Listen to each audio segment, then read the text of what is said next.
Hello and welcome you all to Yatna investment academy. I hope you all are doing good. My name is Anush Mukashi and स्वागत है आप सबका इस video में। तो आईडीएफसी फर्स्ट बैंक गिर रहा है।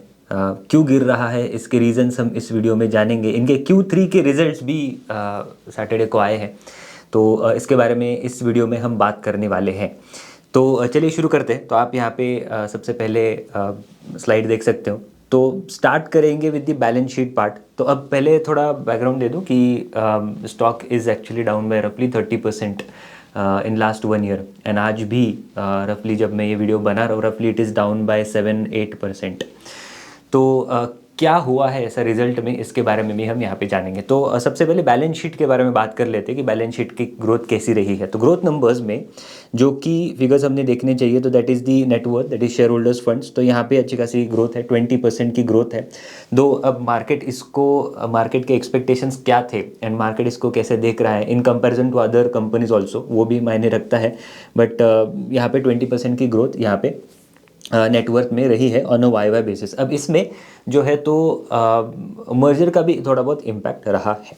देन डिपॉजिट्स की अगर हम बात करें तो डिपॉजिट ग्रोथ टोटल बेसिस पे अगर हम देखें तो 29.8, तो मतलब 30% की रफली यहाँ पे डिपॉजिट ग्रोथ रही है, जिसमें कासा डिपॉजिट्स जो है, जो कि लो कॉस्ट डिपॉजिट माने जाते हैं, तो वहाँ पे 32.3% की ग्रोथ रही है and this is a industry leading number, right. तो अगर आप इवन आईसीआईसीआई बैंक की टोटल कासा डिपॉजिट ग्रोथ की बात करें on a Y basis, I know base बहुत हाई है but then again that number is 16% and they are growing by 32%। रफली डबल का ये नंबर है यहाँ पे ग्रोथ का।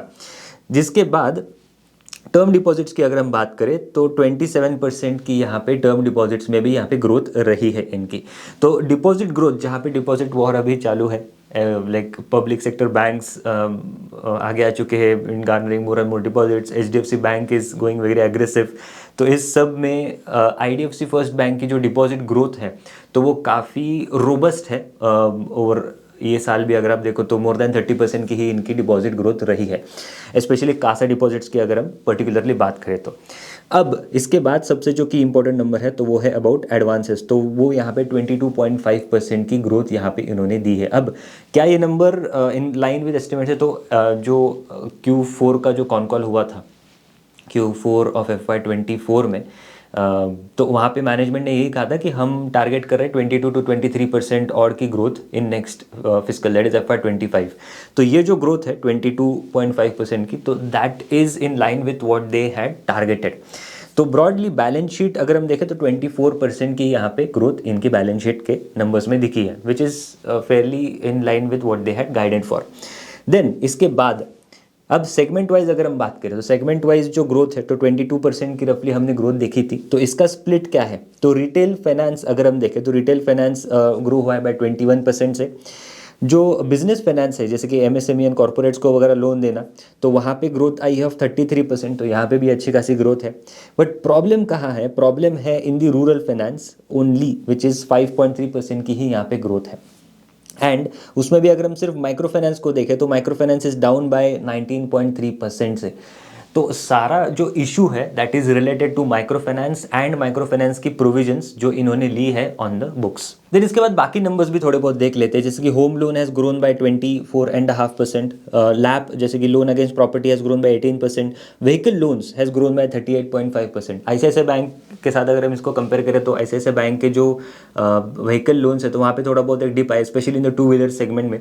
वेराज इनके कॉन्कॉल में भी इनको स्पेसिफिकली यही पूछा गया था कि क्या आप टू व्हीलर सेगमेंट में कुछ स्ट्रगल देख रहे हो क्या? तो no, they are growing in two wheeler segment. Then consumer loans 10% से। Then education loans has gone up by 50.5%। Credit card again 40% की यहाँ पे ग्रोथ है, with asset quality fairly stable. यही कॉन कॉल में यही डिस्कस हुआ है कि एसेट क्वालिटी जो है तो बाकी players are struggling a little bit, but ये बिल्कुल स्ट्रगल नहीं कर रहे इस सेगमेंट में। मोर देन 100% की ग्रोथ है in the gold loan segment में and others have grown by रफली 3.9%। सो ब्रॉडली अगर हम एक्सक्लूडिंग एमएफआई बुक अगर हम देखें तो अच्छी खासी ग्रोथ इनकी रही है। अब तो हमने समझ लिया कि बैलेंस शीट के लेवल लेवल्स पे कैसी ग्रोथ रही है। अब इनकम स्टेटमेंट का थोड़ा बहुत एनालिसिस कर लेते हैं। तो इनकम स्टेटमेंट में this is quarterly income statement. तो वाई ग्रोथ अगर हम यहाँ पे देखें, इंटरेस्ट इनकम बढ़ा है बाय 18.6% से, राइट। इंटरेस्ट एक्सपेंस बढ़ा है बाय 23% से। Now this is in line की इनकी जो कॉस्ट है, तो broadly even during this quarter इनकी जो कॉस्ट है, कॉस्ट ऑफ बोरिंग, तो वो बढ़ी है बाय 3 बेसिस पॉइंट्स है। And that is again because of and across the board ही बढ़ी है। Even ICICI bank and other banks की भी थोड़ी बहुत कॉस्ट बढ़ी है। तो अक्रॉस द बोर्ड ये कॉस्ट बढ़ी है प्राइमरीली बिकॉज की लिक्विडिटी इशूज, टाइट लिक्विडिटी की वजह से ये कॉस्ट यहाँ पे बढ़ी है across the banks. Net interest income बढ़ा है बाय 14.4%। अब ये जो नंबर है ये लोअर है, right. This is relatively lower in comparison to what the book is growing at. अब ये क्यों है, तो यहाँ पे हमने ये देखना पड़ेगा कि जो MFI बुक है, माइक्रो फाइनेंस बुक, तो ये बुक आती है एट अ हायर रेट पे। तो यहाँ पे यील्ड्स जो है तो वो काफ़ी ज़्यादा होते हैं।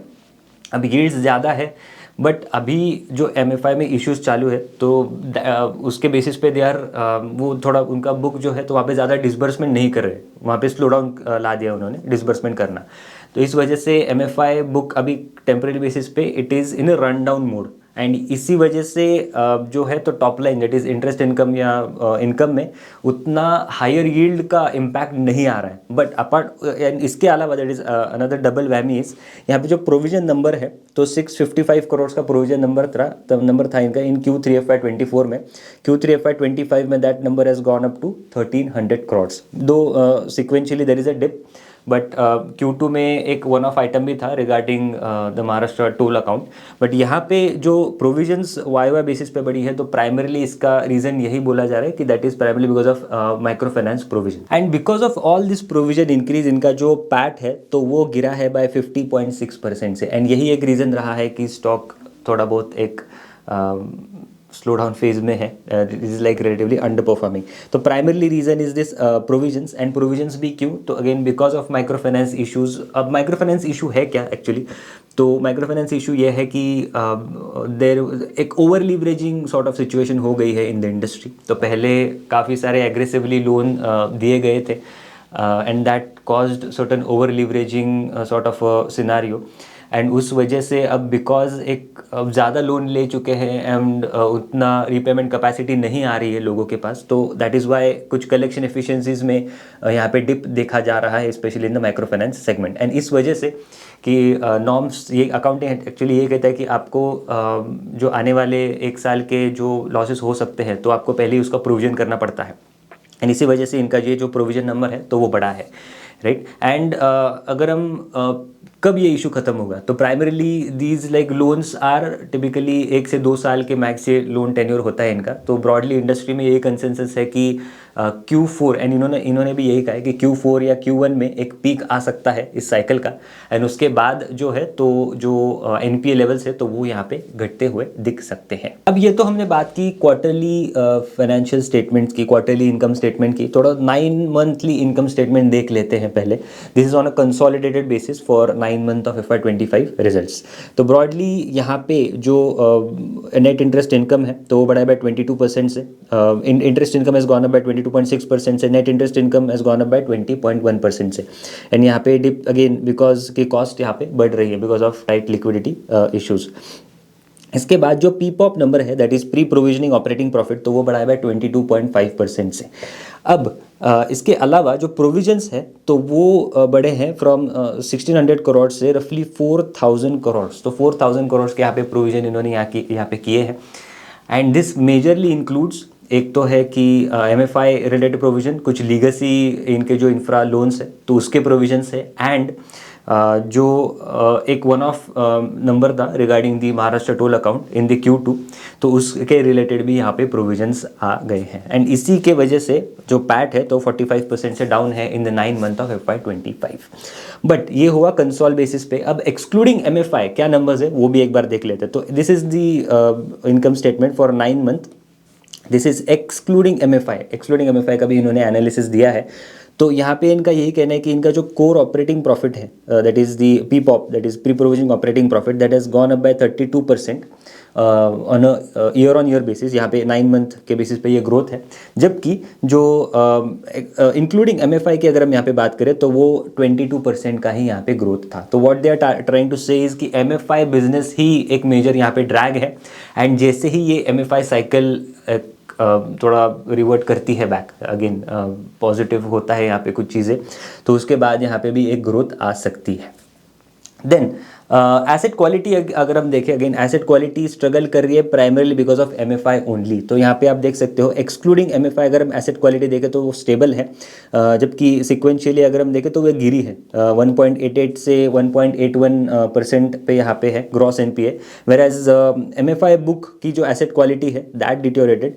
तो gross NPA for MFI book 2.52% थे इन Q2, तो वो बढ़ के हो चुके हैं 4.45%, डबल ही यहाँ पे इम्पैक्ट है। एंड यहाँ पे सबसे मेजर जो इम्पैक्ट है तो वो है प्रोविजंस का, एंड अपार्ट फ्रॉम दैट जो MFI बुक आता है that comes at a higher yield, and because ये हायर यील्ड है तो यहाँ पे रन डाउन चालू है इनके MFI बुक में, तो वो इतना हायर यील्ड इनके टॉप लाइन में आ नहीं रहा है, तो that is again a double whammy इनके प्रॉफिटेबिलिटी पे आ रही है। देन स्पेशल मेंशन अकाउंट्स की अगर हम यहाँ पे बात करें तो एक्सेप्ट माइक्रो फाइनेंस अगर हम देखें तो काफ़ी स्टेबल है इनके स्पेशल मेंशन अकाउंट्स। तो ये स्पेशल मेंशन अकाउंट्स होते क्या है, तो एनपीए जनरली कैटेगराइज होते हैं आफ्टर 90 डेज, बट उसके पहले जो बकेट्स है तो इसके बकेट्स को बोला जाता है स्पेशल, दैट इज SMA। अब यहाँ पे अगर हम नंबर्स देखें तो काफ़ी फेयरली स्टेबल नंबर्स है। इवन क्रेडिट कार्ड जो अनसिक्योर्ड बुक है इनका, तो वहाँ पे भी एक डिप दिख रहा है in the special mention accounts. Personal loans में भी एक रिलेटिवली यहाँ पे डिप दिख रहा है, बट सिर्फ माइक्रो फाइनेंस अगर हम देखें तो माइक्रो फाइनेंस में यहाँ पे काफ़ी एक बड़ा जंप दिखा है, and that is again over leveraging का इम्पैक्ट। देन अब क्या स्टेप्स इन्होंने लिए हैं to counter this micro finance issue, तो ये सिमिलर ही है कि टाइटनिंग अंडरराइटिंग जो नॉर्म्स है इनके, तो उनको टाइट कर दिया है। They are like very selective now कि किसको लोन देना है किसको नहीं देना है, उनके जो फिल्टर्स है तो वहाँ पे एक स्ट्रेंथनिंग उन्होंने की है। देन स्लो डाउन ला दिया है इन द डिसबर्सल पार्ट। तो यहाँ पे आप देख सकते हो कि क्वार्टरली डिसबर्सल जो है तो वो रफली 4,000 ऑड करोड़ का इन्होंने किया था, जो अब रफली 950 करोड़ का ही इस क्वार्टर में इन्होंने डिसबर्समेंट किया है। एंड ओवरऑल बुक भी अगर हम देखें तो यहाँ पे एक रन डाउन ही चालू है। देन कलेक्शन एफिशिएंसी की अगर हम बात करें तो अक्टूबर में कलेक्शन एफिशिएंसी गिरी थी, एंड आप ये भी देख सकते हो कि पहले कलेक्शन एफिशिएंसी कैसी थी, 99.5 99.6% की यहाँ पे कलेक्शन एफिशिएंसी थी। एंड Q2 से ये एक्चुअली Q1 से ये कलेक्शन एफिशिएंसी गिरना स्टार्ट हुई है। एंड अक्टूबर में अगर हम देखें तो because of this festive thing, holidays थे, तो उस वजह से ज़्यादा कलेक्शन हो नहीं पाया, तो 94.1% की यहाँ पे कलेक्शन एफिशिएंसी थी, एंड वो यहाँ पे जंप यहाँ पे फिर से दिखा है। तो now collection efficiency also back अगर हम मंथली बेसिस के नंबर्स पे बात करें तो।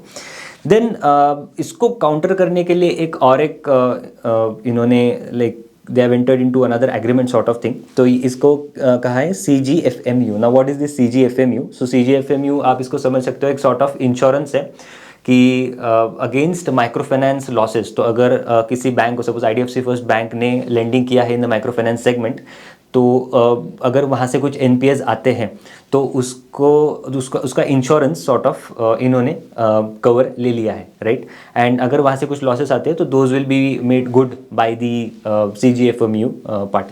तो यहाँ पे that is what these guys are saying कि डिसबर्सल जो है in the micro finance segment continue to remain tepid in Q3 of FY25, and incremental जो न्यू डिसबर्सल है फ्रॉम जनवरी 2024 अब वो कवर हो चुके हैं under the CGFMU, right. And यहाँ पे अगर कुछ आगे जाके कुछ NPAs वगैरह बढ़ते हैं, फिर से अगर कुछ माइक्रो फाइनेंस में कुछ एडवर्स इम्पैक्ट आता है तो इनके बुक्स में ज़्यादा इम्पैक्ट होगा नहीं।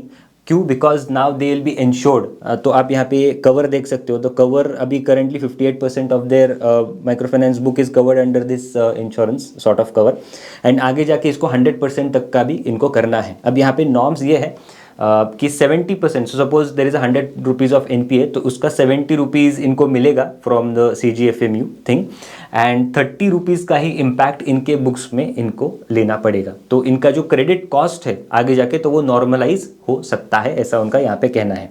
एंड आगे जाके जो इनके प्लान्स है कि इनको ROA 1.82% का ROA रखना है, सो वो अचीव कर सकते हैं। So these are broadly the counters जो उन्होंने यहाँ पे लिए हैं to counter the MFI issue specially.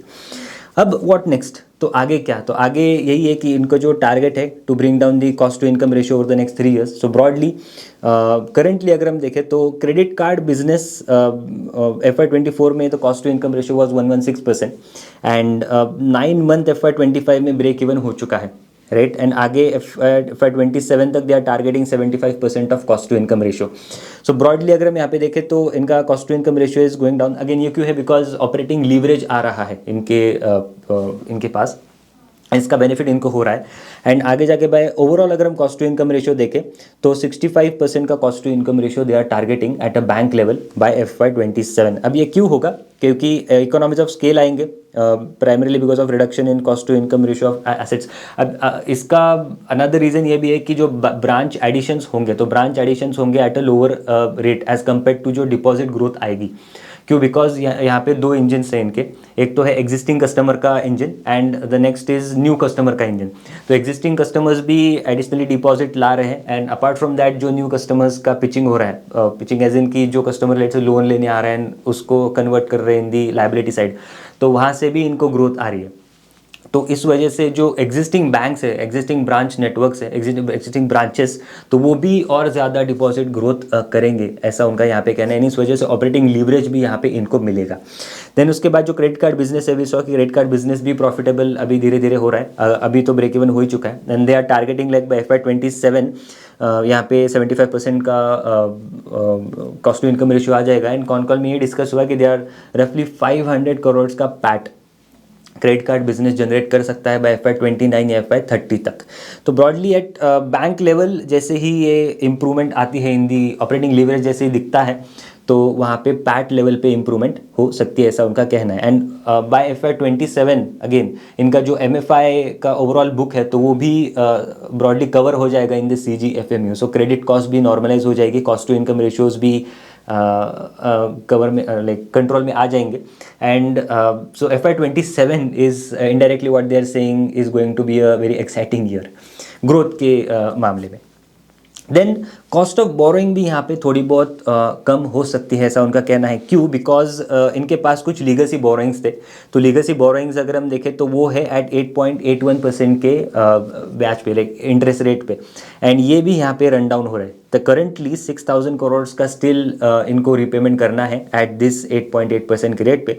And इसका मैच्योरिटी जो शेड्यूल है तो वो Q4 FY25 में 1,800 करोड़ रुपए होंगे, FY26 में 4,500 करोड़ रुपए होंगे। सो ब्रॉडली FY26 के बाद इनकी जो कॉस्ट ऑफ बोरोइंग है ब्रॉडली एट बैंक लेवल तो वो थोड़ी कम हो सकती है, ऐसा उनका यहाँ पे कहना है। एंड इस वजह से भी इनके जो निम्स है तो वो बढ़ सकते हैं। सो निम्स एक्सपेंशन, CGFMU के पास MFI बुक का इंश्योरेंस, तो they will also continue doing the MFI business, तो हायर यील्ड्स भी मिलेंगे। हायर यील्ड्स के साथ साथ थोड़ा बहुत कॉस्ट ऑफ बोरिंग में भी impact, cost to income ratio भी कम होगा आगे जाके ऐसे एक्सपेक्टेशन से, because credit card business will now start generating profits. And so broadly profitability level पे एक इंक्रीज यहाँ पे आगे जाके दिख सकता है। देन अब बैंक्स के क्या कमेंट्स हैं इस पे, तो कॉन कॉल में क्या डिस्कशन हुआ है। तो फर्स्ट ऑफ ऑल एक यही डिस्कशन था कि अगर माइक्रो फाइनेंस बिजनेस इतना स्ट्रेसफुल है तो हमें क्यों करना है माइक्रो फाइनेंस बिजनेस, तो ये क्वेश्चन था। तो उनका मैनेजमेंट का ये कहना है कि microfinance business first of all एक तो हायर यील्ड्स देता है, because again it is unsecured lending, and unsecured lending में आप कॉम्प ऑफ कर सकते हो through giving loans at a higher yield. तो higher yield and higher yield की वजह से हायर ROAs भी यहाँ पे जनरेट होते हैं। तो इसी वजह से अगर आप IDFC फर्स्ट बैंक का स्ट्रक्चर देखो, the income statement structure, that is the yield and the ROA tree, तो वो काफ़ी डिफरेंट है as compare to the large bank जैसे कि ICICI बैंक। तो इस वजह से they are focusing on this segment. And apart from that they are saying ये हमें हमारे जो PSL रिक्वायरमेंट्स है, प्रायोरिटी सेक्टर लेंडिंग जो रिक्वायरमेंट्स है, तो वो फुलफिल करने में भी यहाँ पे मदद करता है। अब ये क्या है, तो 40% जो है तो PSL के रिक्वायरमेंट्स है, जिसमें से 18% एग्री है, 10% is for small and marginal farmers, 7.5% is for micro enterprises and 12% is for weaker section. तो 12% for weaker section, 10% for small marginal farmers, ये यहाँ पे इनको अगर ये यहाँ पे लेंड करते हैं तो इनके जो रफली 40% में कुछ इनका फुलफिल हो जाती है, चीज़ें रिक्वायरमेंट्स फुलफिल हो जाती है, ऐसा इनका यहाँ पे कहना है। तो these are the two things is why they are so excited about even micro finance segment also. Then challenges की अगर हम यहाँ पे बात करें, MFI में क्या चैलेंजेस रहे हैं, तो double impact as we discuss की प्रॉफिटेबिलिटी पे एक्चुअली डबल इम्पैक्ट है। तो एक तो है कि एक तो रन डाउन है in the asset book of MFI, and उस वजह से जो टॉप लाइन में उतना हायर यील्ड का इम्पैक्ट नहीं आ रहा है, प्लस प्रोविजंस बड़ी है, तो इस वजह से प्रॉफिटेबिलिटी में एक नेगेटिव लीवरेज यहाँ पे प्ले आउट हुआ है। देन MFI में सबसे बड़ा प्रॉब्लम क्या है, तो जनरली टिपिकली क्या होता है कि लोन जो दिए जाते हैं इन दी इंडस्ट्री, तो उसमें there is a facility of e NACH, right. तो डायरेक्टली डेबिट होता है, डायरेक्टली पैसा निकल जाता है आपके बैंक अकाउंट से। बट यहाँ पे MFI में इट इज़ अ ग्रुप जो फॉर्म किया जाता है, GLG, that is group lending यहाँ पे जनरली होती है। एंड वहाँ पे कलेक्शन पे ज़्यादा फोकस होता है कि आप जाओ, लाइक जो रिकवरी ऑफिसर जाता है एंड उसको फिर कैश कलेक्ट करता है, typically currently this is the process. तो यहाँ पे बिकॉज टेक्नोलॉजी का इतना यूज़ नहीं है and you have to go on ground and collect things, तो इस वजह से भी कई कबार चैलेंजेस आते हैं। तो this is the manual effort, manual effort यहाँ पे ज़्यादा है, विजिट करना पड़ता है, जबकि बाकी केस में ई-नैच के तौर पे काम हो जाते हैं। इसी वजह से कॉम्प्लेक्सिटी यहाँ पे है, तो ये एक चैलेंज है इन द MFI स्पेस। इसके अलावा कर्नाटका गवर्नमेंट ने भी करेंटली एक लॉ पास करने की बातें की है करेंटली, एंड ये भी कॉन कॉल में पूछा था, बट अगेन मैनेजमेंट सेड कि they are still evaluating the thing, and ये बहुत ही रिसेंट न्यूज़ थी। तो कर्नाटका गवर्नमेंट का यहाँ पे स्टांस है कुछ on the micro finance space. तो हुआ ये है कि देर is a rise in reports of harassment bye micro finance companies, specially in Karnataka. And तो हैरेसमेंट हुई, अभी क्यों है, बिकॉज जो रिकवरी ऑफिसर्स है तो वो जाते हैं in the to recover the money, and अगर वो लोग पैसे नहीं दे पा रहे, if they are not able to collect, the recovery officers अगर कलेक्ट नहीं कर पा रहे, तो सॉर्ट ऑफ यहाँ पे एक रिपोर्ट है कि वो हरास कर रहे हैं उनको, एंड इस वजह से काफ़ी सारे लोगों ने सुसाइड भी कमिट की है। तो ये सारी जो चीज़ें हैं, इस पे रोक लगानी है, इसलिए कर्नाटका गवर्नमेंट ने कुछ यहाँ पे बोला है, like they are targeting these firms, specially micro finance firms, कि इनके जो प्रैक्टिसेस है, एग्रेसिव रिकवरी टैक्टिक्स है, and they are also again charging higher interest rates, 20 to 28% तक के कुछ NBFCs इंटरेस्ट रेट्स चार्ज कर रहे हैं, विच इज़ बियॉन्ड जो RBI ने जो कैपिंग बोली है, उससे भी बियॉन्ड ये लोग चार्ज कर रहे हैं। तो what Karnataka government is saying in the responses, to amend the laws and introduce regulations to curb the coercive practices, कि आप ये सारे चीज़ें नहीं कर सकते। And what they have said specially कि आप जो रिकवरी विजिट्स है आफ्टर 5 PM आप रिकवरी नहीं कर सकते। So after 5 PM by the recovery officers and also the third party agents. तो यहाँ पे कर्ब लाने की तैयारी है कर्नाटका गवर्नमेंट की। अब ये देखना पड़ेगा, this is a very recent thing, तो कैसे ये सारे लॉज ये लाते हैं, तो ये देखना पड़ेगा, and how even other companies react to it. Then what about FY26? तो FY26 के रिलेटेड भी यहाँ पे कॉन कॉल में कुछ बातें हुई है। तो ब्रॉडली ऑपरेशनल एफिशिएंसी रिलेटेड यहाँ पे डिस्कशंस हुए हैं कि करेंटली इनका जो 9 मंथ में अगर हम देखें तो 18% का OPEX ग्रोथ है, एंड 9 मंथ FY25 में बिजनेस अगर हम देखें तो 25% से बड़ा है average of the asset deposit and the loan book growth. तो 25% से यहाँ पे ग्रोथ आई है। FY26 में दे आर सेइंग ये जो OPEX है that will increase just by 13%, क्योंकि कॉस्ट कटिंग मेजर्स वो ले रहे हैं, एंड कुछ ट्रांसफॉर्मेशनल प्रोजेक्ट्स भी उनके हैं, तो उस वजह से एक ऑपरेटिंग लीवरेज उनको मिलेगा आगे जाके, ऐसा उनका यहाँ पे कहना है। एंड FY26 के अगर हम ग्रोथ प्रोजेक्शंस देखें राइट। ग्रोथ प्रोजेक्शंस अगर हम देखें तो they are targeting loan book growth of 20% and deposit growth of 24%। तो CD ratio that is credit deposit ratio improve करने पे ही यहाँ पे फोकस है। एंड डिपॉजिट ग्रोथ कैसे आएगी, तो अगेन एग्जिस्टिंग कस्टमर्स भी है and new to bank customers भी यहाँ पे वो टारगेट करेंगे। तो एंड इसके अलावा जो ऑपरेशनल एफिशिएंसी है तो वो कैसे आएगी, अगेन ब्रांचेस जो है तो वो ज़्यादा आएंगे नहीं, राइट। एंड जो क्रेडिट कार्ड बिजनेस है तो वो भी प्रॉफिटेबल हो जाएगा रिलेटिवली। अभी तो ब्रेक इवन हो चुका है, थोड़ा बहुत प्रॉफिट्स वो भी स्टार्ट कर देगा जनरेट करना। सो ब्रॉडली इस वजह से यहाँ पे वो एक्सपेक्ट कर रहे हैं कि ऑपरेशनल एफिशिएंसी आ सकती है। इसके अलावा जो revenue growth that is income level पे, इंटरेस्ट इनकम लेवल पे अगर हम देखें तो that they are saying slower 14% की ही ग्रोथ, एंड ये मार्केट को पसंद नहीं आया है इन माई ओपिनियन, एंड इसी वजह से the stock is going down. But and ये क्यों है, सो 14% का ही क्यों बोला है उन्होंने, एंड दिस प्राइमरीली बिकॉज कि MFI जो सेगमेंट है तो MFI segment will not be contributing much in FY26 also, because ये इशू कितनी देर तक और रहता है ये कोई कह नहीं सकता। तो इस वजह से दे आर सेइंग कि just excluding MFI it will be just 14%, and अगर MFI पोर्टफोलियो रिकवर होता है तो ये ग्रोथ और भी आ सकती है, ऐसा उनका यहाँ पे कहना है। देन लास्टली वैल्यूएशंस की अगर हम यहाँ पे बात करें तो वैल्यूएशंस के टर्म्स में करंट PB जो है IDFC फर्स्ट बैंक का that is at 1.24x, then 1 year median PB is at 1.59x। Again इसके बिलो ही ये ट्रेड कर रहा है करंटली, प्राइमरली बिकॉज अगेन जो इश्यूज चल रहे हैं बैंक के रिलेटेड। 1 ईयर रिटर्न अगर हम देखें तो -30% है, स्टॉक इज डाउन बाय रफली 30% in last 1 year.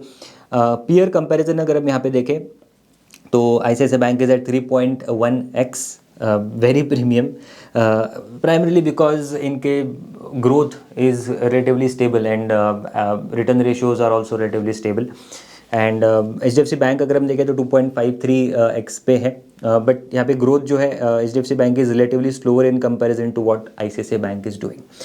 Kotak Mahindra Bank 2.47x, again very conservative sort of a bank, and Axis Bank again 1.65x पे यहाँ पे ट्रेड कर रही है। तो IDFC first bank is relatively cheaper in comparison to what बाकी banks trade कर रहे हैं, तो ये हम यहाँ पे कह सकते हैं। अगेन ये क्यों है, बिकॉज जो recurring issues IDFC first bank में आ रहे हैं इस वजह से यहाँ पे हो सकता है। So this was it, I hope ये वीडियो आपको अच्छा लगा होगा। ऐसे और वीडियोस के लिए हमारे चैनल पे बने रहना, वीडियो को लाइक करना, शेयर करना और चैनल को सब्सक्राइब करना मत भूलना। मिलते हैं अगले वीडियो में, थैंक यू सो मच।